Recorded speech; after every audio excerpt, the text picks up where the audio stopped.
जरा सोचिए, इतना टैक्स देने के बाद आखिर हमें मिलता क्या है।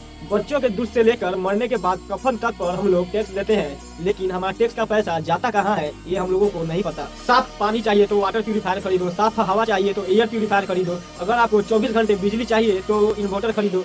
लेकिन ये बात किसी को नहीं पता कि बिजली कब आएगी और कब जाएगी। किसी भी देश को एक डेवलप देश बनाने में सबसे महत्वपूर्ण सेक्टर होता है एजुकेशन सेक्टर, लेकिन हमारे देश के सरकारी स्कूल की स्थिति इतनी खराब है कि एक गरीब से गरीब माता पिता भी चाहते हैं कि उनका बच्चा प्राइवेट स्कूल में पढ़े, क्योंकि उनको भी अच्छे से पता है कि उनके बच्चे का फ्यूचर सरकारी स्कूल में कभी भी ब्राइट नहीं होगा। अभी कुछ दिन पहले एक वीडियो वायरल हो रही थी कि सरकारी स्कूल के बच्चों का मिड डे मील का खाना पन्नों पर परोसा गया। भाई, उनके पास थालियां तक नहीं है। इस गलत फहमी में मत रहना कि सरकार के पास पैसे नहीं है। सरकार के पास तो इतने पैसे हैं कि रखने के लिए जगह कम पड़ जाएगी, लेकिन पैसा कम नहीं पड़ेगा। हमारे टैक्स का पैसा हेल्थ और एजुकेशन जैसे सेक्टर में खर्च होना चाहिए, लेकिन सरकार अपनी जेब भर रही है। आइए डाटा के साथ बात करते हैं। 2014-15 में बीजेपी की कुल संपत्ति थी 760 करोड़, लेकिन अब 25-26 में उनकी कुल संपत्ति 12,000 करोड़ से भी अधिक हो चुकी है। ग्राउंड रियलिटी इससे अधिक होगी, जो हम और आप सोच भी नहीं सकते। अब ये इनके बाप दादा का तो पैसा है नहीं, ये हमारे और आपके जैसे आम लोगों का पैसा है, जो इन्हें टैक्स के रूप में देते हैं कि सरकार हमारे लिए कुछ करेगी, लेकिन ये अपनी जेब भरने में लगे हुए हैं। हर साल इंडिया में 16 से 24 लाख लोगों की मौत हो जाती है खराब हेल्थ केयर की वजह से,